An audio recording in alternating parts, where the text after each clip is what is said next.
Hello and welcome back to my channel the education hub.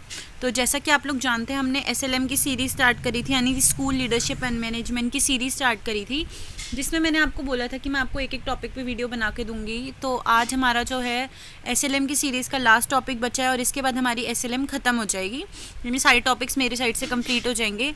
और अब हम कुछ दिनों बाद एक न्यू सीरीज़ स्टार्ट करेंगे। तो इस सीरीज़ को बहुत अच्छा भी रिस्पांस मिला, उसके लिए थैंक यू। अब देखते हैं आज का लास्ट टॉपिक क्या है। आज का टॉपिक जो है हमारा वो है कम्युनिटी पार्टिसिपेशन। कम्युनिटी कौन होता है? समुदाय, यानी आज हमारे आसपास के लोग, उनको कैसे हम यूज़ कर सकते हैं, उनका क्या कैसे रोल हो सकता है, वो कैसे पार्टिसिपेट कर सकते हैं स्कूल की डेवलपमेंट के लिए, ठीक है। तो उसके बारे में हम जानेंगे। तो देखते हैं कम्युनिटी का मतलब क्या होता है। कम्युनिटी का मतलब होता है जब बहुत सारे लोग, या तो वो कॉमन कल्चर शेयर करते हो, यानी एक ही कल्चर के हो, या कॉमन जोग्राफी शेयर करते हो। जोग्राफी मतलब एक ही एरिया में रहते हो, क्या पता वो एक साथ एक क्लास के हों। क्लास मतलब सिर्फ स्कूल वाली क्लास नहीं, जो अदर क्लास होती है कि अपर क्लास लोअर क्लास, मतलब वैसे टाइप में, ठीक है। तो ये सब जो कुछ चीज़ें शेयर करती हों, उनके अंदर एकता की भावना हो, वो सब लोग चाहते हो कि डेवलपमेंट हो, तो उसको हम बोलते हैं कम्युनिटी। तो यही डेफिनेशंस दी है। तो हम डेफिनेशंस की बेसिस पे हम ये वो कंक्लूड कर सकते हैं कि जो लोग एक साथ एक ही जोग्राफिकल एरिया में रहते हैं, उनके कुछ अलग अलग नाम हो, उनका लाइफ पैटर्न जो है वो कुछ हद तक सेम हो। जैसे कि हम देखते हैं हमारी जो भी सोसाइटी के लोग होते हैं, ज़्यादातर हम लोगों का कल्चर सेम सेम होता है। फिर हम किसी और सोसाइटी में जाएंगे, वहाँ हमें एक अलग कल्चर देखने को मिलेगा। बेशक उनका पीछे का बैकग्राउंड कैसा भी हो, लेकिन वो एक ही जगह रहते हैं, मैच करके चलते हैं, एक दूसरे के साथ कोऑर्डिनेशन बना के चलते हैं, जो भी उस कम्युनिटी में रहता है, ठीक है। तो ये होता है कम्युनिटी। अब इसके कुछ फीचर्स होते हैं, यानी जोग्राफिकल एरियाज़। तो देखो, अब अगर हम लोग एक जगह पे रहते हैं, मतलब कई सारे लोग एक जगह पे जब रहते हैं, तो वो एक कम्युनिटी कहलाते हैं, या क्योंकि उनमें कुछ ना कुछ ऐसा सेम है, जैसे कि जगह ही सेम मान लो, ठीक है। फिर सेकंड है स्पेसिफिक नेम। जो भी लोग अपना, मतलब सब लोगों का अपना अपना एक नाम होता है, जिससे उन्हें एक अलग आइडेंटिटी मिलती है। सपोज़ किसी का कुछ नाम है, जैसे नाम बोल देते हैं हम, कोई भी नाम बोलते हैं, सुमन, एक का नाम है राहुल, तो वो दोनों डिफरेंट कैसे हुए एक दूसरे से? उनके नाम की वजह से। अब थर्ड है कॉमन कस्टम्स एंड ट्रेडिशंस। जब हम एक सोसाइटी में रहते हैं, जब हम एक कम्युनिटी में रहते हैं, तो हमें एक दूसरे के साथ उनके ट्रेडिशंस को फॉलो करना होता है। कुछ रूल्स होते हैं, कुछ कस्टम्स होते हैं, जिनके बेसिस पे हमें चलना होता है। और इसके अंदर, और हमें इन चीज़ों पे गर्व भी होना चाहिए, मजबूरी में नहीं करना, हमें गर्व करके चलना है इन चीज़ों के ऊपर। अब देखिए, और साथ में इनमें वी फीलिंग भी होनी चाहिए। वी फीलिंग यानी कि एकदम स्ट्रॉन्ग फीलिंग होनी चाहिए। कभी कभी सेक्रीफाइस करने पड़ते हैं कुछ अपनी कम्युनिटी के लिए, कभी कुछ हमें अपनी तरफ से कंट्रीब्यूट करना पड़ता है, तो ये सब हमें होना चाहिए। अब देखिए कम्युनिटी रिसोर्स क्या होते हैं। कम्युनिटी रिसोर्स वो रिसोर्सेज होते हैं जिसको सबके लिए, जो ओपन होते हैं सबके लिए, जो सब लोग उसे यूज़ कर पाए।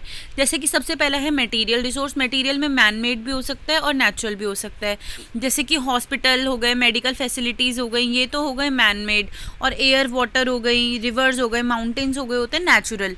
यानी कि आपको कोई रिवर, आप किसी नदी के पास जाओगे, आपको कोई नहीं रोक सकता। आप किसी टेम्पल में जाओ, आप किसी चर्च में जाओ, आप किसी हॉस्पिटल में जाओ, ये मैन मेड रिसोर्स हैं। यहाँ पे भी आपको कोई नहीं रोक सकता, ठीक है।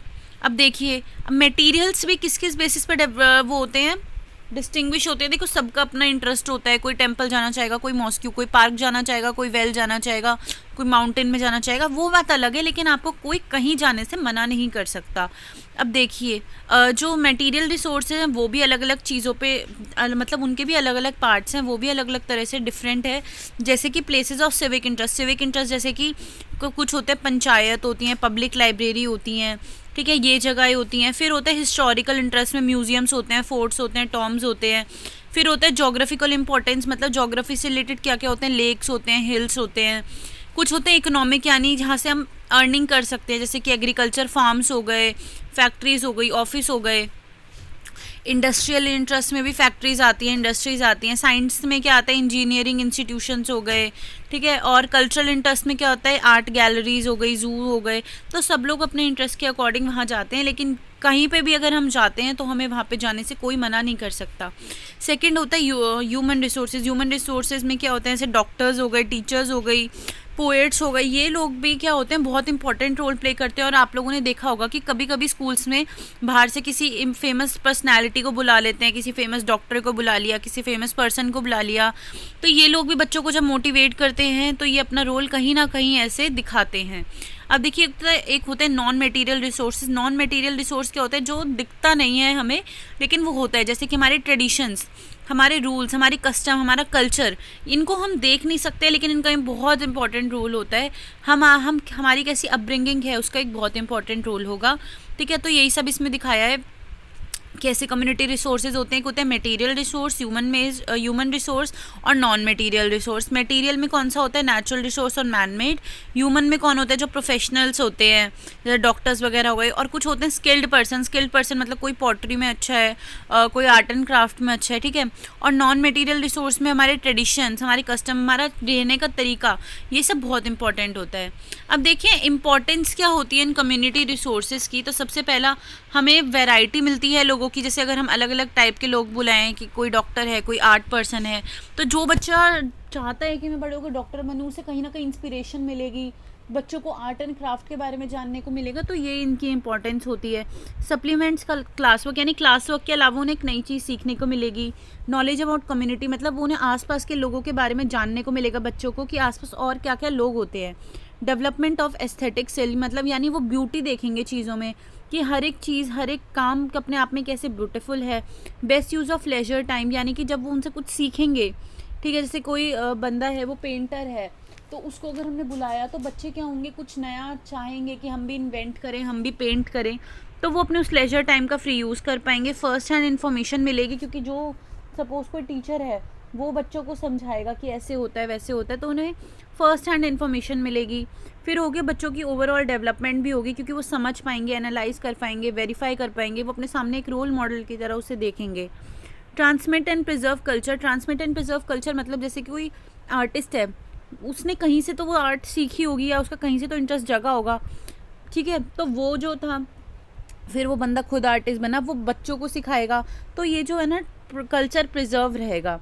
ठीक है, इन एक्सपेंस एजुकेशन, इसमें एक्सपेंस ज़्यादा नहीं लगता और इन एक्सपेंसिव एजुकेशन इस पर हम बच्चों को दे सकते हैं। अब देखिए कम्युनिटी का क्या रोल ऑफ कम्युनिटी क्या है स्कूल की इफेक्टिवनेस में, यानी अगर हम कम्युनिटी को यूज़ करें तो वो स्कूल की इफेक्टिवनेस को कैसे बढ़ा सकता है। सबसे पहला तो वो नॉलेज दे सकता है और इंस्ट्रक्शन दे सकता है बच्चों को। सेकंड नंबर पे होता है कल्चरल की, जो भी उनका कल्चर है उसकी ऑथेंटिक इन्फॉर्मेशन दे सकता है। Raising financial and material resources for school, वो कभी कभी बच्चों को पैसे भी प्रोवाइड कर सकते हैं, मतलब स्कूल्स को कुछ पैसे, जैसे डॉक्टर्स वगैरह हैं, कोई सोशल वर्कर है, वो पैसे भी दे सकते हैं स्कूल को, या कोई सामान भी ला के दे सकते हैं। और वो आसपास पार्टिसिपेंट्स जो होते हैं वो ये इंश्योर कर सकते हैं कि आसपास जितने भी बच्चे हैं वो कोई ना कोई स्कूल में ज़रूर जा रहे हों। तो स्कूल्स में अलग अलग फैसिलिटीज़ प्रोवाइड कर सकते हैं, जो भी वो कर पाएँ वो कर सकते हैं। स्कूल मैनेजमेंट कमेटी बना सकते हैं वो लोग, मीटिंग्स कर सकते हैं प्रिंसिपल वगैरह से, टीचर्स वगैरह से, स्कूल की डेवलपमेंट के लिए, एकेडमिक ग्रोथ के लिए। गर्ल एजुकेशन को प्रमोट कर सकते हैं, प्रोवाइड सोशल सर्वेज वो कर सकते हैं। तो ये सब जो है ये उनका रोल होता है। अभी देखिए कम्युनिटी रिसोर्सेज को हम कैसे मैनेज करेंगे। तो सबसे पहले ये सारे लोग जो हैं ये आपस में क्लोज लिंक बना के रखें, यानी कि ऐसा नहीं है कि सिर्फ अपने अपने काम से मतलब रखें। ऐसा नहीं है स्टूडेंट्स को हम सिर्फ ऐसी चीज़ें दिखाएं जैसे सिर्फ डॉक्टर्स दिखा दिए, इंजीनियर्स दिखा दिए, ऐसा नहीं। हमें उन्हें पॉटर्स दिखाने चाहिए, हमें ब्लैक स्मिथ वगैरह ये सब दिखाने चाहिए, ताकि बच्चों को हर एक चीज़ के बारे में नॉलेज हो। स्कूल्स में इनवाइट करना चाहिए ऐसे लोगों को, ओरिएंटेशन प्रोग्राम्स रखने चाहिए अलग अलग स्किल पर्सन के लिए, ताकि बच्चे उन्हें समझे। ठीक है, इससे क्या होगा, बच्चों में खुद की स्टडी, बच्चे खुद को भी स्टडी कर पाएंगे, सेल्फ स्टडी की भावना जो होगी वो डेवलप होगी। ठीक है, अब जैसे कि क्या होना चाहिए, हेल्दी रिलेशन होने चाहिए कम्युनिटी वगैरह में, जैसे कि वो ऑर्गेनाइज़ कर सकते हैं लिटरेरी कैंपेन्स, ओरिएंटेशन प्रोग्राम, ये सब ऑर्गेनाइज़ करके बाहर की उन लोगों को बुलाया। जैसे कभी हेल्थ चेकअप ऑर्गेनाइज़ करा तो डॉक्टर्स को बुलाया, उससे पहले डॉक्टर्स ने कुछ स्पीच दे दी।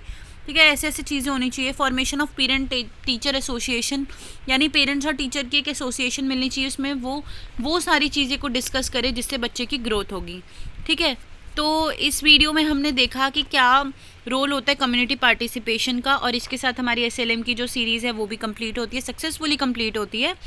होप है आपको वीडियो पसंद आई होगी। अगर आपके कोई भी डाउट होते हैं तो आप कमेंट सेक्शन में पूछ सकते हैं, या टेलीग्राम का लिंक मैंने डिस्क्रिप्शन में मेंशन किया हुआ है, वहाँ पे भी जाके आप लोग पूछ सकते हैं।